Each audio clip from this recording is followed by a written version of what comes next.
Alright, Matthew chapter 5. Nasa aklat tayo ng Book of Matthew. Tinatalakay natin ang unang aklat ng Bagong Tipan. The first book in the New Testament, the Book of Matthew. At sa chapter 5, na tuklasan natin, ito yung tinatawag na Sermon on the Mount. So basically, chapter 5, 6, and 7 is really all the Lord Jesus Christ's message. And oftentimes he would preach this everywhere that he would go and teach and preach the Word of God, repeating often these things. And it's interesting, so nagsimula na magturo si Jesus Christ. So kung isipin natin ito, ang pinakahuling aklat ng Lumang Tipan ay Malakay sa English Bible natin. Tingnan mo yung last word of the book of Malachi. Go over to Malachi. And notice as Malachi closes the Old Testament, he closes with the word curse. Tingnan mo yung pinaka-last word ng book of Malachi chapter 4, verse number 6. It's really a great verse. And he shall turn the heart of the fathers to the children, and the heart of the children to their fathers, lest I come and smite the earth with a curse. So God, Jehovah God, closes the Old Testament with a curse. And he opens the New Testament in Matthew chapter 5, verse number 3, with the very first words. Tingnan mo yung pinakaunang word ni Jesus sa New Testament. Blessed. See that? Blessed. So bago yung message, new message. It's a message of hope, a message of blessedness, or divine bestowal of something good from God. That's blessed. Now some people say yung word blessed means happy. Well, I think happiness is a little limited. Kasi yung happiness, naka-relate siya sa happening. So kung merong mga nangyayari, masaya ako. Pero kung may masamang nangyayari, hindi na ako masaya. So happy is really inadequate. At mas talagang angkop yung word blessed. Dahil ang blessing ay nanggagaling sa Diyos. At kung ano ang nanggagaling sa Diyos at ibinabahagi niya sa atin, ito ay palaging nagdudulot ng kasiyahan na walang halong kamalian. Hindi katulad ng mga naglalasing. Sila ay masaya, pero yung kasiyahan nila hanggang sa bote. Pag naubos na yung bote, magsisimula na yung salpakan, iyakan, yung iba nagwawala, nagiging violente, nawawala yung happiness. Now, God, on the other hand, He brings blessings. At yung blessing ng Panginoon, walang halong sorrow. His blessings are never accompanied by sorrow. So, great illustration here of the message of the New Testament, blessed, and the message of the Old Testament, curse. And so this is Jesus, the King, speaking, and He's the Messiah, and He has a message, and He wants to communicate. And so He takes up to preach and teach and heal. All right, so verse number 21, Matthew chapter 5, verse 21. At babasahin natin all the way hanggang verse 48. At medyo maraming verses ito, pero kung makikita natin yung flow ng Matthew chapter 5, verse 21 hanggang katapusan, makikita natin na 6 ang paksa nito.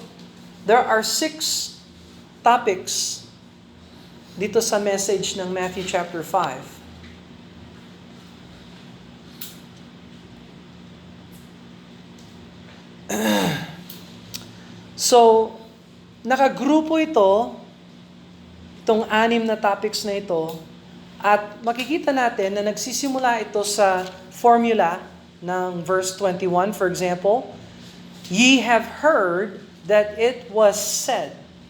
O, narinig ninyo na sinabi ito.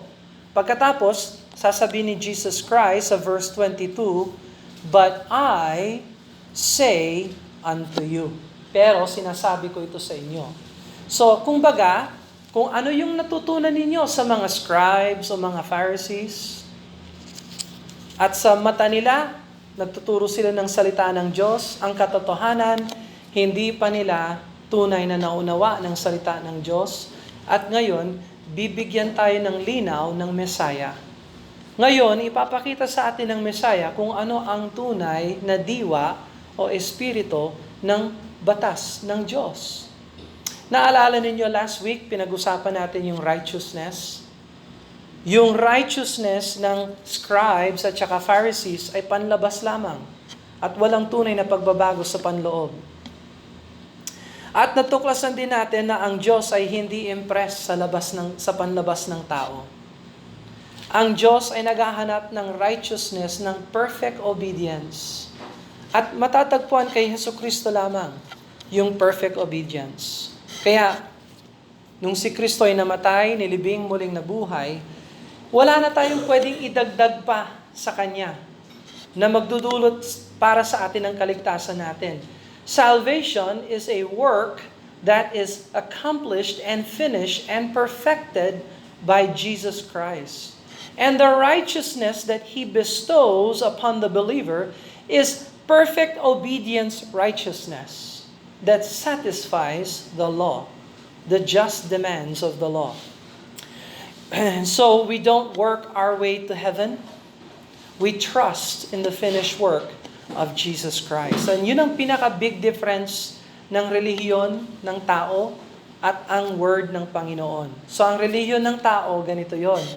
Magsusumikap ako para tanggapin ako ng Diyos. Yan ang relihiyon ng tao. Pero ang salita ng Diyos ay nagpapatunay sa atin na kahit anong pagsusumikap ang magagawa ko, ito ay hindi sapat para ako ay tanggapin ng Diyos. Kailangan ang Diyos ang kumilos at siya ay tunay na kumilos nung isinugo niya ang kanyang anak. Diyos na nagkatawang tao, namatay, nilibing, muling nabuhay, at nagbibigay ng buhay na walang hanggan sa lahat ng sa Kanya ay sumasampalataya. And so, I hope you understand the importance that Jesus always augments the law. He clarifies the law. He doesn't take away from the law. He doesn't destroy the law. Gaya ng sinabi niya dito sa verse 19, "Whosoever therefore shall break one of these least commandments and shall teach men so, he shall be called least in the kingdom of heaven. But whosoever shall do and teach them," that's the Lord Jesus Christ. He's the only one who can do and teach. "The same shall be called great in the kingdom of heaven." So on and so forth. So verse number 21, ito yung una sa 6 na mga paksa patungkol sa pagklaro ng Mesaya kung anong ibig sabihin ng law. Hindi niya giniba ang law, tinaguyod niya ang law, at inaangat niya yung standard ng law. Alright? So, in 6 places in Matthew chapter 5, Jesus augments the law by clarifying what is the spirit of the law, and in doing that, He elevates the law, and He shares with us the spirit of the law, not just the letter of the law. He's not interested in the letter of the law. He's interested in the spirit of the law. And He doesn't destroy the law. Remember, 1 jot, 1 tittle shall not be destroyed till all be fulfilled. So, here's the first topic, is the topic of murder. From 21 to 26, that's murder. From 27 to 30, morality or immorality. From verse 31 hanggang 32, marriage split or divorce. From 33 to 37 is the matter of oath-taking, yung panunumpa. Verse number 38 to 42 is vengeance or retaliation. And verse 43 to 48, yung topic of forgiveness and mercy. And so we'll look at all these things as we go through chapter 5. So let's look at verse 21 to 26. Now, binasa na natin kanina, so I will not have you read it again, but let's look at what the scripture says here. And let's pray and ask the Lord to bless them. Father, we thank you for your words. We ask that as we look into the scriptures, that the Holy Spirit of God would speak to our hearts, that we would understand the context and that we would interpret it with knowledge, Lord, and that we would apply it according to wisdom. And we ask that you bless our time in the Word of God in Jesus' name. Amen and amen. Verse number 21, ye have heard that it was said by them of old, thou shalt not kill, and whosoever shall kill shall be in danger of judgment. Now, saan nakuha nila yung thou shalt not kill? Yon, makikita natin yan sa Exodus chapter 20, verse 13, no? Part ng 10 Commandments. Let's go to Exodus chapter 20 and verse 13. Exodus chapter 20, verse 13.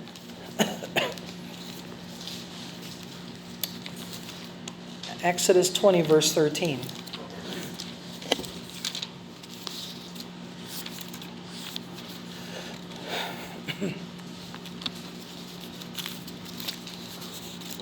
No, okay? Exodus 20 verse 13. Thou shalt not kill. Ngayon, tingnan mo yung sinabi sa Matthew chapter 5. Thou shalt not kill. Verse 21, Matthew 5:21. And may dagdag. Whosoever shall kill shall be in danger of the judgment. Saan ang galing yon? Nasa salita ba ng Diyos yon? No, it's not in the Old Testament. So saan nanggaling yon? Dinagdag ng mga scribes and Pharisees. So tandaan ninyo ito. Yung Word of God, hindi mo pwedeng bawasan. Hindi mo rin dapat dagdagan. Isa sa mga katangian ng manlilinlang, dinadagdagan nila yung Word of God. And Jesus said, ye have heard it was said by them of old, by those scribes and Pharisees, thou shalt not kill, and whosoever shall kill shall be in danger of the judgment. But, verse 22, I say unto you, this is authority speaking, the Messiah. Ngayon, ikaklaro ni Jesus Christ kung ano ang katotohanan. That whosoever is angry with his brother without a cause shall be in danger of the judgment. And whosoever shall say to his brother, Raka. Anong ibig sabihin ng Raka? Walang kwenta. Vain fellow. Empty, meaningless person. You're my brother, but you know what? You are meaningless. You are worthless. Oh, napakalalim naman ng galit. This is an expression of hate. Shall be in danger of the council, but whosoever shall say, thou fool, shall be in danger of hellfire. So, Moses said, thou shalt not kill. Jesus said, thou shalt not hate. Because hate leads to killing, murder. So ano yung ugat ng murder? Hate. Walang kwentang taong ito. Mangmang ito. Papatayin ko na lang siya. And so, that's the connection between hate and murder. Kaya ang turo na sa atin ng Panginoon, huwag kayong mag-hate. Dahil dadala yung hate na yan, mamumunga yung hate na yan, at makakagawa ka ng gawa, nahahatulan ka. And so, tanong, did Jesus change the Old Testament? Or did He elevate the Old Testament? Dinagdagan niya. Hindi naman dinagdagan yung mga words, pero yung diwa, yung spirito ng pagpatay ng tao, binigyan niya ng saysay, and explain niya, yung ugat pala nito, murder, Yung ugat ng murder, hate. Okay? So, naririnig ng tao, thou shalt not kill, pero ang ibig sabihin, hindi lang wag kayong pumatay, wag kayong mag-hate sa heart ninyo patungkol sa kapwa-tao. So, bantayan natin, wag tayong mabuhay sa emotion. Wag niyong pakainin yung emotion ng hate sa buhay ninyo. Matuto tayo na patayin yung hate sa heart. Turn away from heart problem sins. Turn off wrath. Turn off murder. And so on and so forth. Verse 23. Therefore, if thou bring thy gift to the altar, so, mananampalataya ka, gusto mong sumamba sa Diyos, magbibigay ka ng alay sa pagsamba sa Diyos, magandang bagay ba yun o masama? Magandang bagay yun. Maglilingkod ako sa Panginoon. Magbibigay ako ng alay para sa Panginoon. And there, rememberest that thy brother has ought against thee. Meron pala akong na-open, nakapatiran. Tingnan mo ang principle ng Panginoon. Leave there thy gift before the altar and go thy way. First be reconciled to thy brother, and then come and offer thy gift. So, hindi basta-basta na maglilingkod ka sa Panginoon.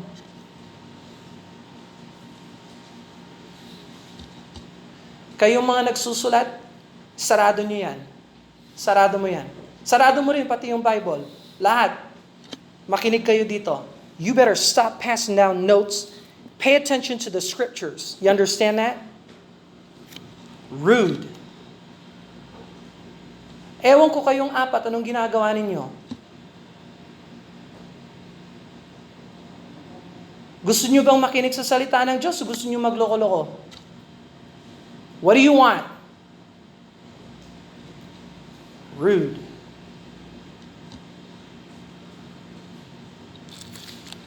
Now, as I was saying before I was rudely interrupted,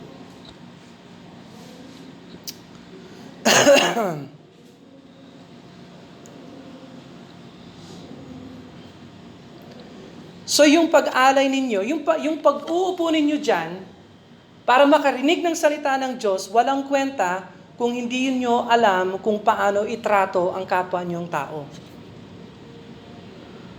Halimbawa, naka-open kayo ng kapatiran, pero magpapatuloy pa rin ako na maglingkod sa Diyos, kahit na yung ugali ko sa kapwa ko, satanas. Your attitude towards your brother is important to God. It is important to God kung paano mo trinatrato yung kapatiran mo. Ngayon, kung sagabal ka, mas mabuti, ayusin mo yung sarili mo para hindi ka maging sagabal. Is that correct? Okay. Hindi ito para sa kanilang apat. Ito para sa atin lahat. If what I'm doing is hindering my brother from serving the Lord, then I better examine what am I doing. If what I'm doing is not giving heed to the Word of God, I better examine what am I doing.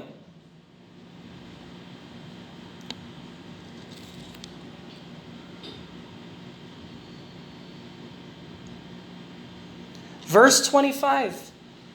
Tingnan mo yung wisdom ng Panginoon. Agree with thine adversary quickly. Agree quickly. Para hindi kayo sermonan. Tinitingnan na kayo, hindi nyo pa nagkukuha yung message. Ngayon, may sermon. Baka maunawaan nyo yung sermon, palitan nyo yung ugali nyo, para wala ng sermon.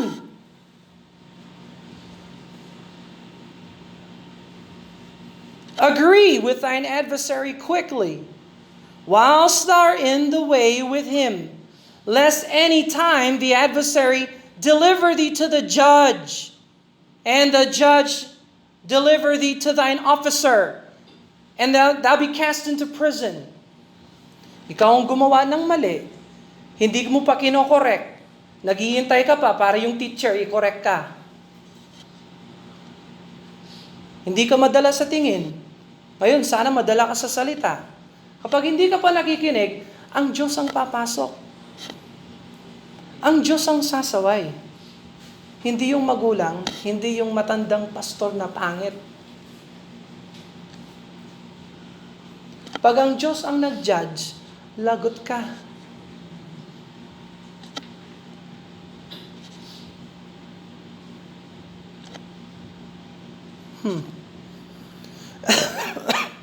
So yung mga Hudyo, meron silang mga officers, meron silang mga council, at sila ang pumapatong ng punishment sa offender. So, pag nagkamali ka, unahin mo na. Sorry, next time hindi na ako gaganyan. Imbis na yung paulit-ulit na ginagawa mo yung mali, tapos inaasahan mo, walang mangyayari. Sayang yung pera mo, verse 26. Verily I say unto thee, thou shalt by no means come out. Di ka makakalabas sa preso till thou hast paid the uttermost farthing. So, sa lahat ng prison, meron silang bail. Ano yung bail sa Tagalog? Si Jenica ang lexicographer tag. Baka may experience siya sa fiancé. I don't know. Biro lang. I'm joking, ha? Just joking. Pero, kung sana, nag-agree na lang siya, ay sorry, nagkamali ako. Ay sorry, nagawa ko itong mali. Please forgive me. O di hindi na siya na-report sa barangay at hindi na siya na-preso at hindi na siya nagbayad ng piyansa. So ang daming dapat na sana hindi nangyari kung maging madali tayo na isaway. Imbis na matigas na ulo. So the next, tingnan mo yung verse 27 hanggang verse 30. Ito patungkol sa immorality or morality. Verse 27, Ye have heard that it was said by them of old, Thou shalt not commit adultery. Saan naman yan? Exodus chapter 20 verse 14. Doon na rin yun. Thou shalt not commit adultery. Verse 28. Matthew 5:28. But I say unto you, so ngayon si Kristo naman, hindi lang yung law ang sasabihin niya, ipapaliwanag niya yung law, ibig sabihin ng law. But I say unto you, that whosoever looketh on a woman to lust after her hath committed adultery with her already in his heart. So, hindi lang don't commit adultery. Don't even begin by looking upon a woman with a desire to acquire her for your selfishness. Because ang ugat ng adultery ay yung desire. So tingnan mo ang Panginoong Jesucristo. He is not a Pharisaical literalist. He is a Holy Spirit-filled biblicist. So nakikita ni Kristo ang ugat ng nagdudulot ng adultery. Bakit ang daming adultery sa lipunan natin? Kasi maraming mga tao na binibigay nila yung sarili nila sa kalaswaan, sa sariling kagustuhan. Kung makontrol mo lang yon, di hindi ka na nag-commit ng adultery. Verse 29, If thy right eye offend thee, kung yung mata mo, hindi mo kayang i-control, pluck it out! Sabi ni Jesus, wow! Ang tindi, pluck it out. Cast it from thee, for it is profitable for thee that one of thy members should perish, and not that thy whole body should be cast into hell. Mas mabuti na pumasok ka sa langit na bulag, kesa sa yung buong mong katawan pumasok sa impyerno. Dahil hindi mo kayang i-control yung sarili mong mata.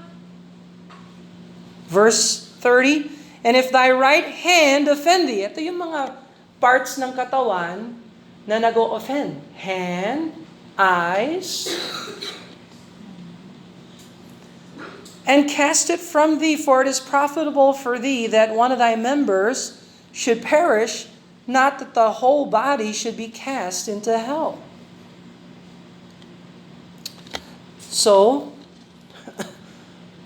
importante ba yung morality? Is morals important to God? Yeah. Young people, makinig kayong mahusay. Manatili kayong pure hanggang buhay. God wants you to be pure all of your life.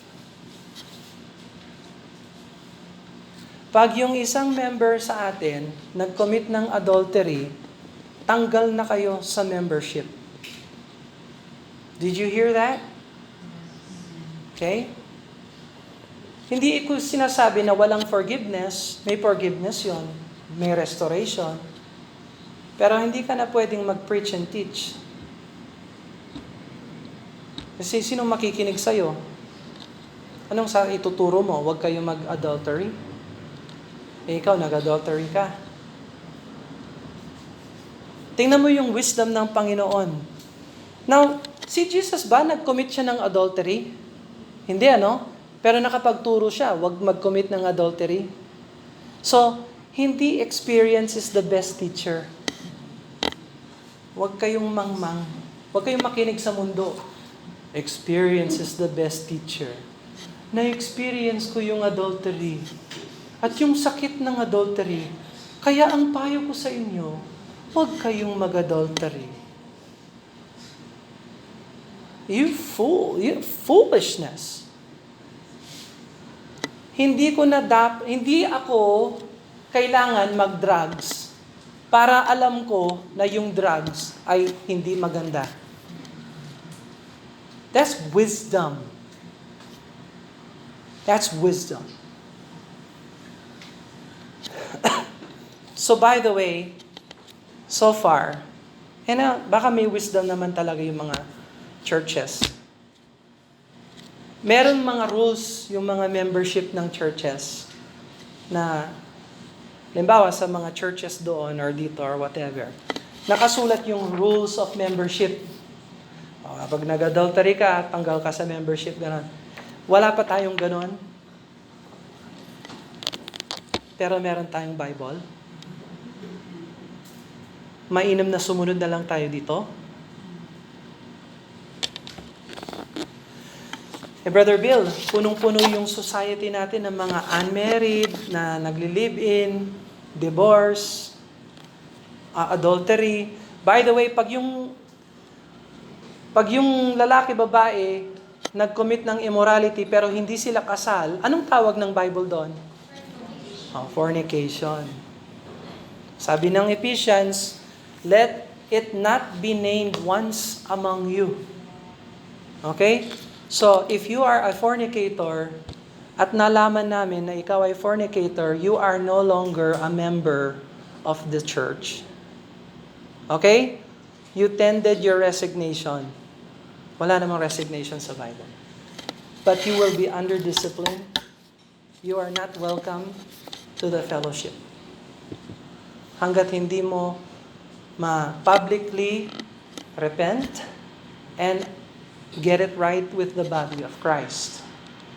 Ngayon, kung na-forgive ka na, we will welcome you and we will restore you, but you are not allowed to preach and teach. Why? Di ibig sabihin hanggang yung forgiveness ko, limited lang. No, hindi. You are forgiven as far as judgment, morality. Hindi ka na isosurrender kay devil para patayin yung katawan mo. Para yung spirit mo ma-preserve. Wala na yon. Pero hindi ka tatayo at magtuturo kung paano mabuhay na hindi mo na-control yung sarili mong buhay. Does that make sense? All right. If you are not a good example, you cannot preach and teach.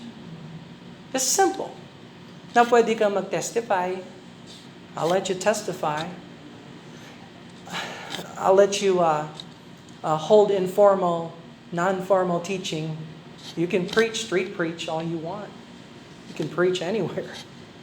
But to stand behind a time of service and worship to God, formally declaring and preaching the Word of God, your life speaks louder than your sermon. Hindi ka pakikinggan ng tao kung ikaw ay hypocrite. So, Jesus says this. Tanggalin yung mata, tanggalin yung kamay. Now, question. Kaya alam natin, medyo figurative ito, hindi naman literal. Huwag niyong gawing literal yung Bible dito. Kasi pag next Sunday, nag-attend kayo, tapos medyo tanggal yung right eye mo, hindi kita sasabihan ng, wow, you are a biblicist. No, that's foolishness. Ito Sa palagay mo, pag tinanggal mo yung mata mo, wala ka ng tukso? O meron pa? So yung problema, hindi yung physical, yung heart ang problema. You understand that? Jesus used a picture of the eye and the hand to demonstrate a hyperbole and to demonstrate the intensity of fighting sin. Dapat yung attitude natin laban sa tukso ay kasing tindi na okay sa atin na tanggalin na lang yung mata natin. Imbis na pagpatuloy tayo sa tukso. So, Jesus is not changing the Word of God. He is elevating the Word, giving us more insight into the spirit of the law. So, verse 31 to 32, divorce. It has been said, whosoever shall put away his wife, let him give him a writing of divorcement. Kasi, kapag may writing of divorcement ka na, legal ka na, okay ka na, wala kang problema. At least may papel ka. Ayan may legal divorcement papers ako.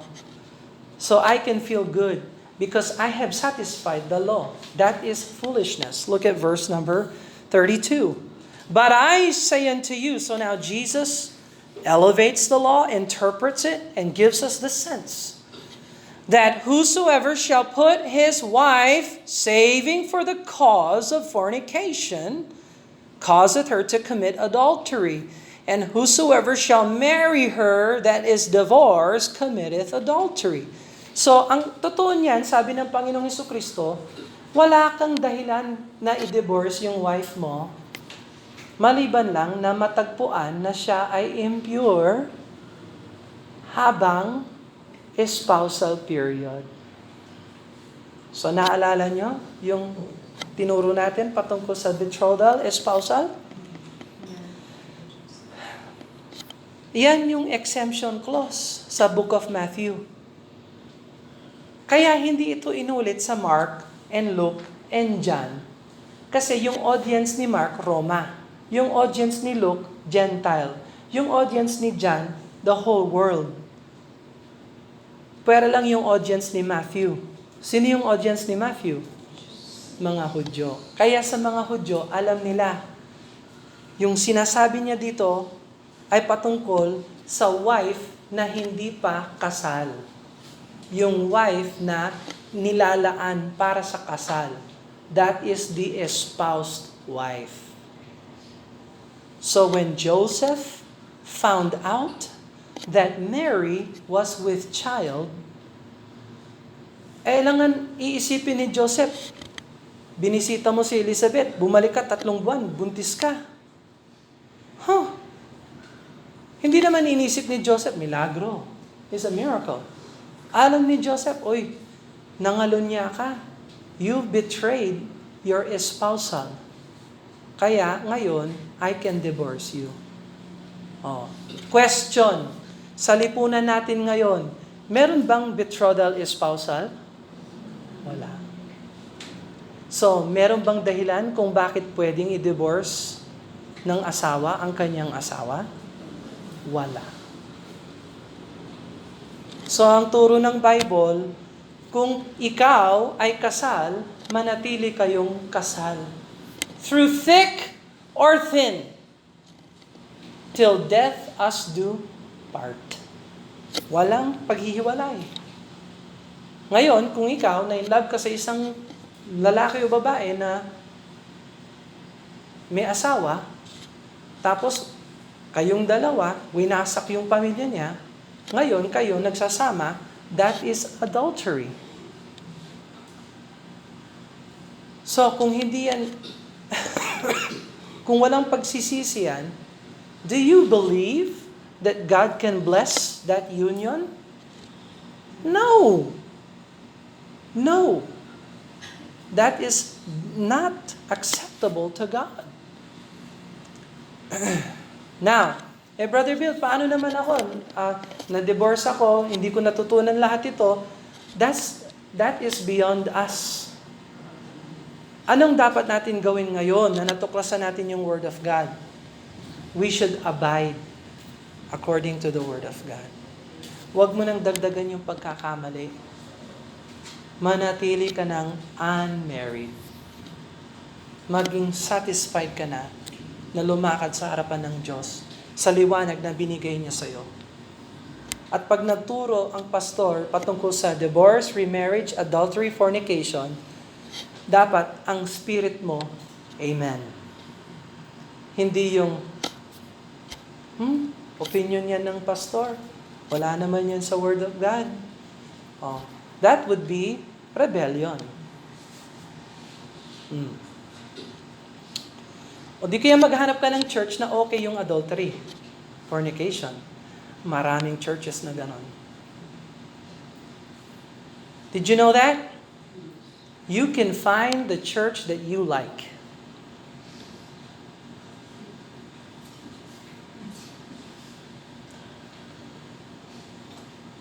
Ewan po, ba't kayo nandito? Kayo ang nagpipili na bumalik. You are free. You have freedom. Do what you want to do. Kaya lang yung consequence, hindi mo pwedeng piliin yun. Yung consequence ng mga choices nyo, nasa kamay ng Diyos yun. That is God. Okay? So, ayaw nyo nang bumalik sa church na ganito? Goodbye. I mean it from the bottom of my heart. Kung ayaw niyong sumunod sa Diyos, goodbye. Magiging sagabal lang kayo dito. Tapos kayo pang iiyak dyan. Hindi ako mahal. Hindi ako binigyan ng importansya. Mag-start na lang ako ng Facebook page. Mga nasawi ng mga pastor na napakasama. Sinabihan kami, huwag mga lunya. Sinabihan kami, huwag mag-drugs.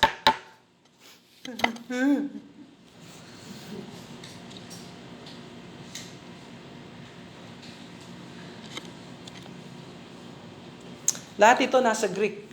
Ha? Wala sa English. Hindi mo makita sa English yan. Pero nasa Greek. It really is in the original language. Yung betrothal esposal. Okay? Wala sa kultura natin, kaya hindi natin alam ito. Kaya maraming mga pastor, churches na nagtuturo, okay lang yung divorce. Okay ang divorce, walang problema sa divorce. Hindi totoo yon. Ang totoo, basahin mo ang Genesis chapter 2, kasi yan ang ugat. Dinesign ng Diyos na ang lalaki at babae, dalawang makasalanang tao, ay magsasama habang buhay. Let no man put asunder. Kawawa talaga yung mga abogado. Kawawang kawawa yung mga senado, yung mga mambatas. na kawawang-kawawa sa lahat ng mga nilalang. Yung mga magsasabing, ay oo, meron kang dahilan kung pwede mo siyang isantabi. Tingnan mo. Sabi dito, article yan, article ito, blah, blah, blah, blah. Pwede mo siyang itabi. Eto, affidavit. May tatak pa. Senador ako, presidente ako, gobernador ako, lawyer ako. Pastor ako. 1 million signature ng buong bayan. Sabi, pwede mag-divorce. Question, sa ekonomiya ng Diyos, pwede ang divorce? Yung mga sikat artista, nagde-divorce din sila. Di ba? Kasal, 3 buwan lang, divorce. Tapos kasal uli. Tapos ilang taon, at least taon na. Divorce na naman. President Trump, 2 asawa na.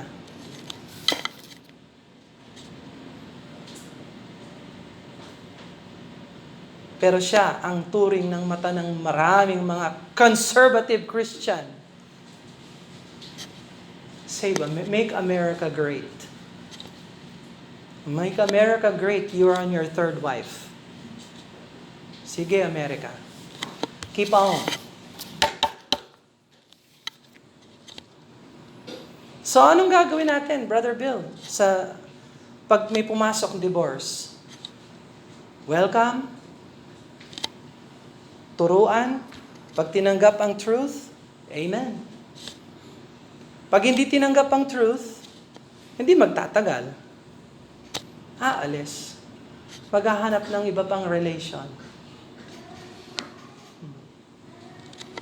Kaya you young people,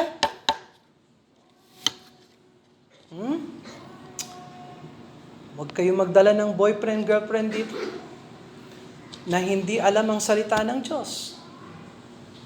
Kasi sasabihin niya sa akin, Brother Bill, pakasalan mo kami. Balang araw.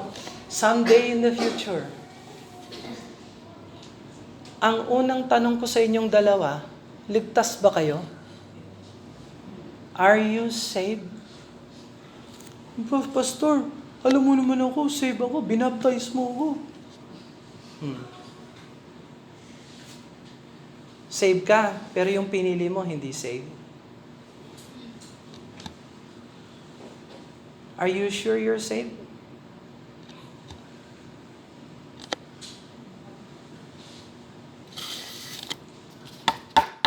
Wedding. We are gathered here together to marry into union this man and his demon girlfriend.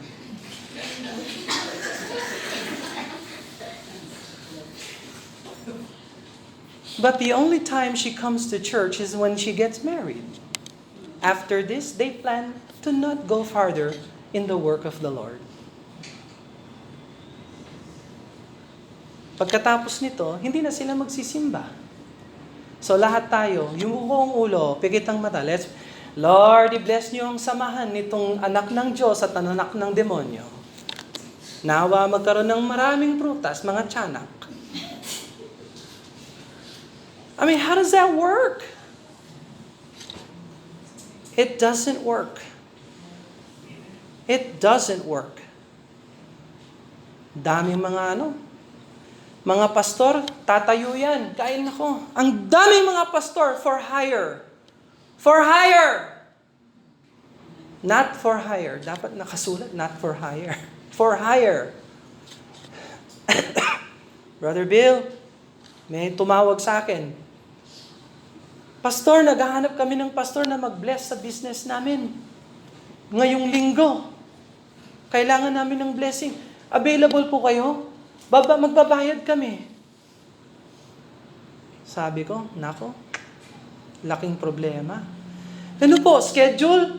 Dagdagan namin yung bayad niyo po. Sabi ko, hindi. Ikaw ang problema. Ha? Naghahanap ako ng pag-bless ng business ko. Yan ang problema mo. Akala mo, bless ng Diyos yung mga bagay. Hindi bless ng Diyos yung pwesto, yung bagay. Ang bless ng Diyos yung tao. At hindi mo pwedeng bayaran yung blessing ng Diyos. And furthermore, paano kang hihingi ng blessing sa Diyos? Ikaw ba saved?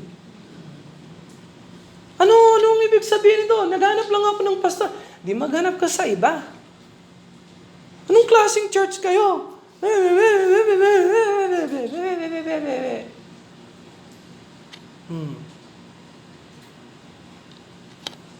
For hire. Pastor, kasal mo kami. Ang dami mga pastor. Sige, invite mo lahat para marinig nilang ebanghelyo. Sige. Lahat ng gustong tumanggap kay Kristo, repeat after me. Okay, pagkatapos nito, party. Inuman.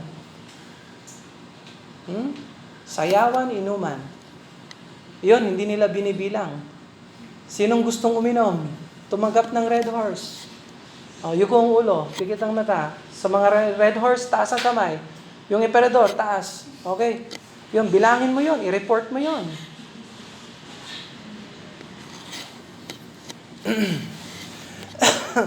Let me say this. God hates divorce. He hates it. He hates divorce. Kasi ang marriage ay larawan ng union natin kay Jesus Christ. Guess, ide-divorce ba tayo ni Jesus Christ? Kung ikaw ay na kay Kristo, kahit na may sungay ka, hindi ka niya ide-divorce. Papatayin ka niya, dadaling ka niya sa langit, pero hindi ka niya ide-divorce kung ikaw ay na kay Kristo. Kaya yung divorce, pangit na larawan yan. Si Satanas lang ang nagtatanim ng ganon para mawasak yung larawan ng salvation. So God hates adultery, God hates murder, God hates divorce. Now, again, hindi ko sinasabi if you're an adulterer or a divorced person, wala kang way of forgiveness and restoration. Meron. At hindi kailangan alamin ng tao ang buong kasaysayan mo. Basta maunawaan mo, pag nagturo ang pastor ng ganito, you must willingly of your heart agree with God. Kasi kung hindi ka nag-a-agree sa Diyos, ikaw ang problema. You will be a hindrance. Now, yung pagtuturo and teaching, preaching, that is just a standard.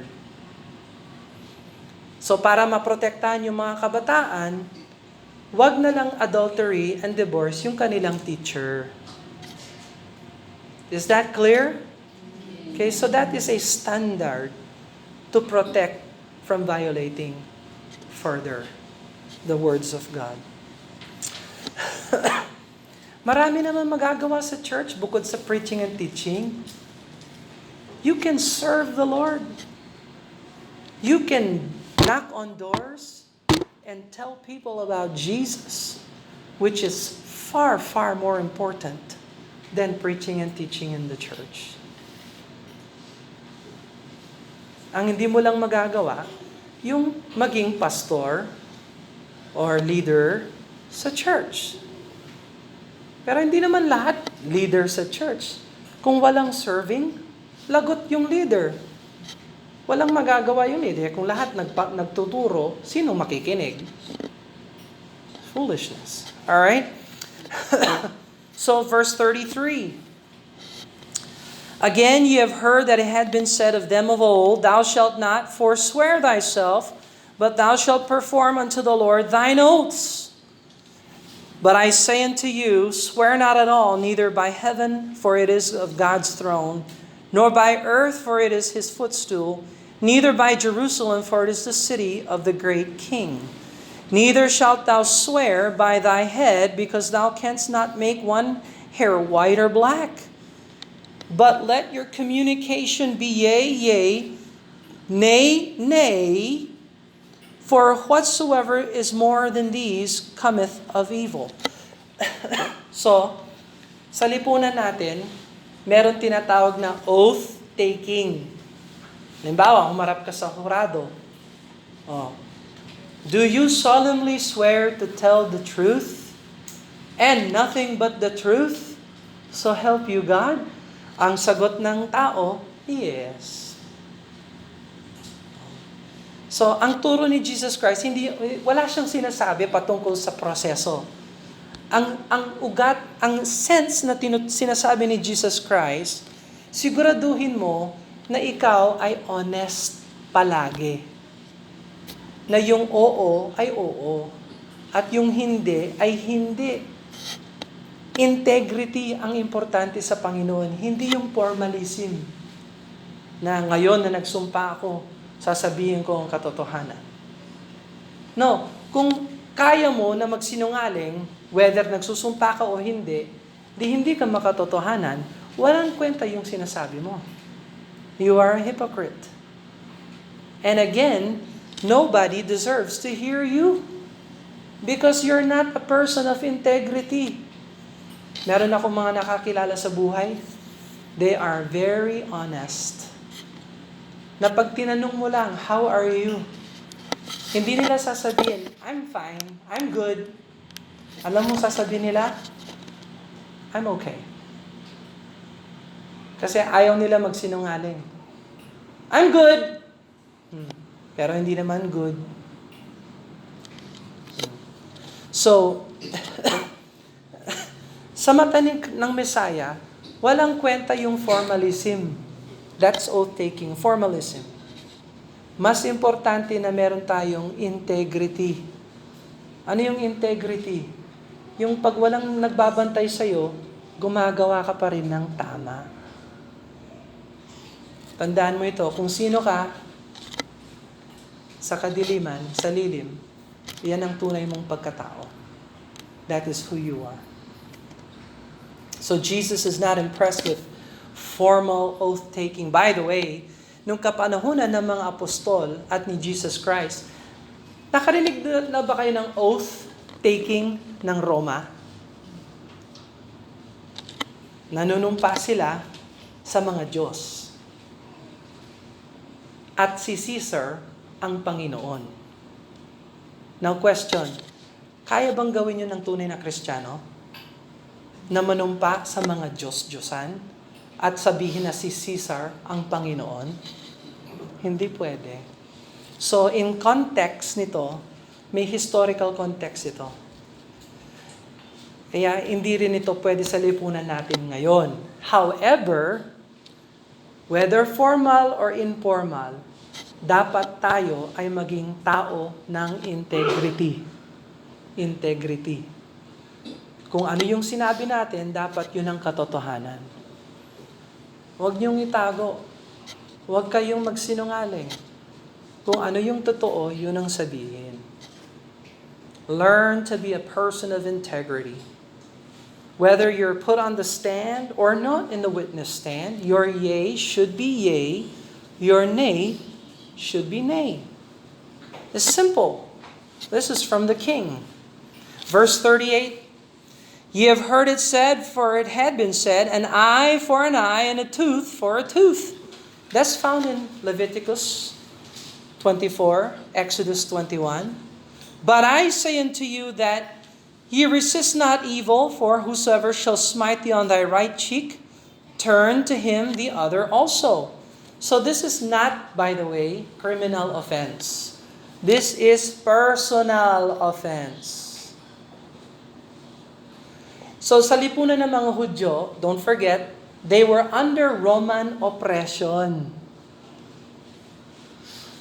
So who would smite you on the cheek? A Roman soldier, perhaps, who mistreat a Jewish slave or individual. Pero kung gusto mong madalas siya sa Panginoon, pag trinato ka ng mali, huwag mong igantihan siya ng mali. Gantihan mo siya ng blessing. Verse 40, And if a man will sue thee at the law, and take away thy coat, let him have thy cloak also. O di, huwag mo nang kunin yung coat ko, kunin mo na rin pati yung cloak, lahat. At huwag mo na akong dalhin sa korte. Hindi na kailangan yan. Aksayado lang yung panahon mo, at saka yung oras mo, at saka yung pera mo. Tsaka yung efforts mo, pati rin yung abogado mo. Aksiyado lahat yan. Kunin mo na lang ito at dadagdagan ko pa. Oh. So this is a personal offense. This is not criminal offense. So ginagamit ito ng iba. Wala. Kaya minaltrato ako, ninakaw sa akin ito, wala akong magagawa. That's not true. You can take him to court. You can sue them if it's a criminal offense. Krimen. Pero pag personal lang yung offense, matuto ka na lang na magbigay. Oh, nagbigay ka ng pera. Oh, Brad, pahiramin mo ako ng pera. Oh, sige, pahiramin kita. Isasoli ko. Promise. Isasoli ko kaagad. Oh, sige, binigyan mo ng pera. Hindi sinauli. Krimen ba yon or personal offense? Personal offense yon. Anong gagawin mo? Sisigawin mo siya. Hoy! Sabi mo, isasoli mo yan. Sabi mo, as soon as possible.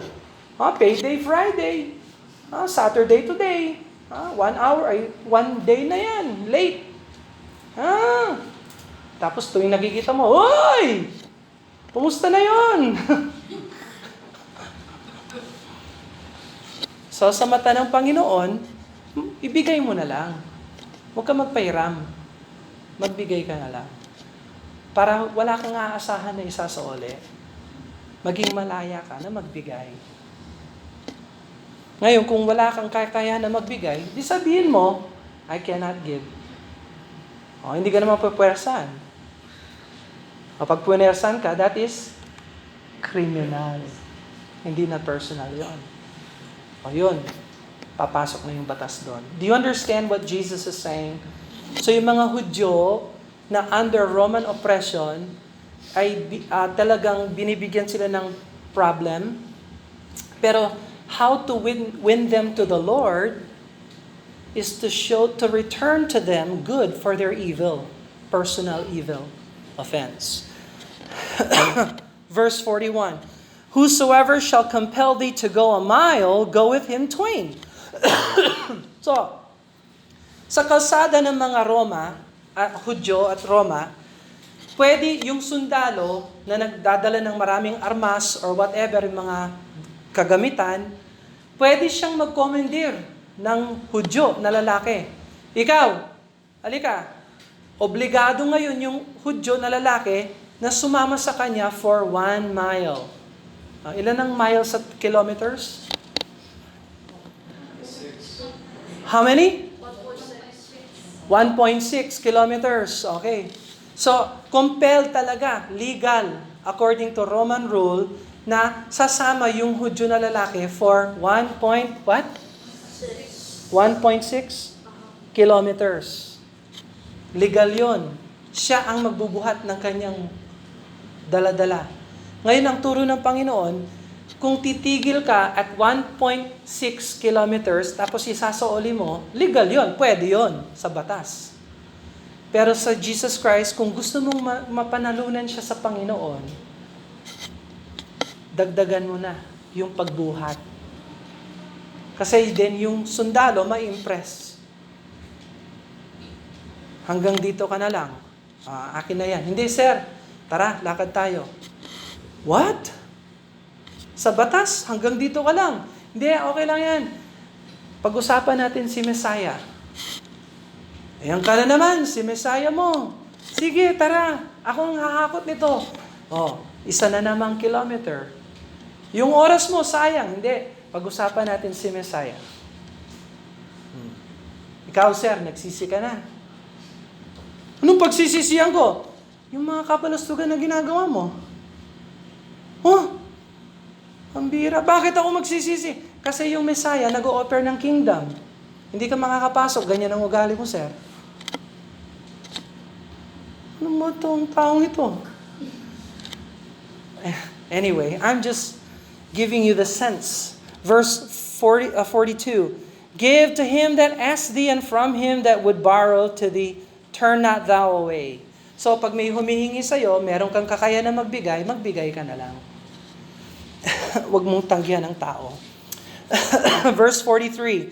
Ye have heard, ito yung last sa anim na situations. Verse 43, you have heard that it had been said, thou shalt love thy neighbor and hate thine enemy. But I say unto you, love your enemies. Ngayon lang nila narinig yan. Love your enemies. Bless them that curse you, do good to them that hate you. Pray for them which despitefully use you and persecute you, that ye may be the children of your Father which is in heaven. For he maketh his sun to rise on the evil and on the good, sendeth rain on the just and on the unjust. For if ye love them which love you, what reward have ye? Do not even the publicans the same?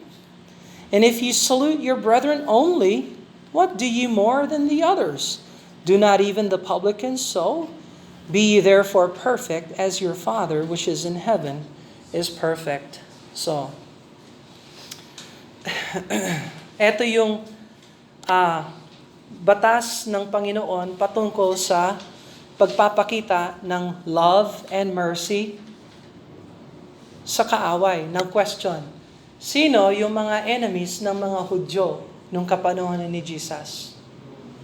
Roma. You see, if you don't know the historical context of the scriptures, di a-apply mo ito sa napakaraming kamalian. But because we understand that Jesus is speaking to His disciples with the desire to win others to the Lord, then you have to express love even for those who seem to be your enemies, to lead them to the saving knowledge of God.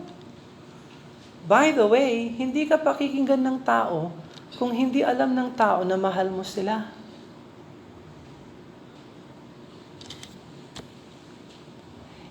Man doesn't care what you know until they know that you care.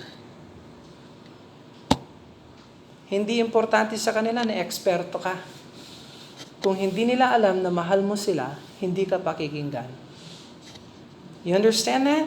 So, Jews want to win Romans to the Lord, then show them love.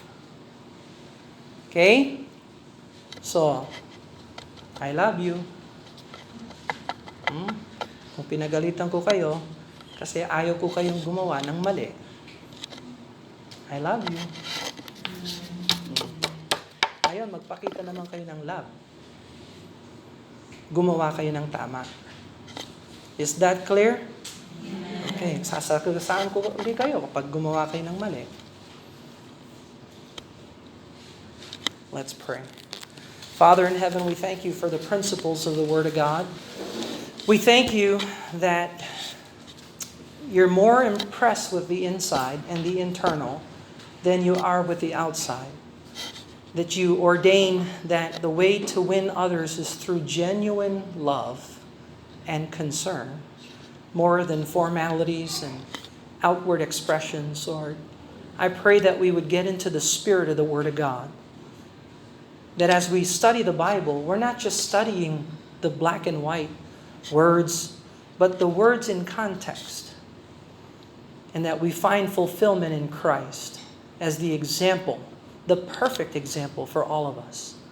I pray that we would honor Him and glorify Him in everything we do, in our relationships with other people, that we would put Christ first above all things.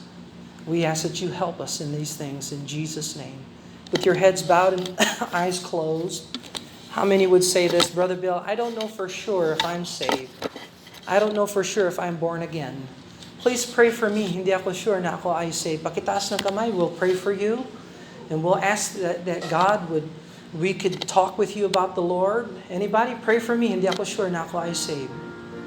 Meron ba magsasabing ganon? Anyone? All right. How many would say this? Brother Bill, I understand the Word of God. At kung tulungan ako ng Diyos, gusto kong isabuhay ang mga katotohanan ng salita ng Diyos. Hindi lang sa panlabas, kundi sa panloob, sa heart. Nagsosurrender ako sa Panginoon. Pakitaas ng kamay. Let me see your hand. God bless you. That's good. Amen. Thank God. Amen. Father, salamat Lord sa mga gustong sumunod sa iyo, Lord. Nawa sila po ay tunay na magpakita, Lord, ng pagsunod sa inyo. At tunay na makikita naming lahat na sila po ay tunay na sumusunod sa iyo. Dahil hindi ito sa gawa, ay hindi ito sa salita, kundi sa gawa, Lord. We ask that you bless now in Jesus' name. Amen. Amen. God bless you. You are dismissed.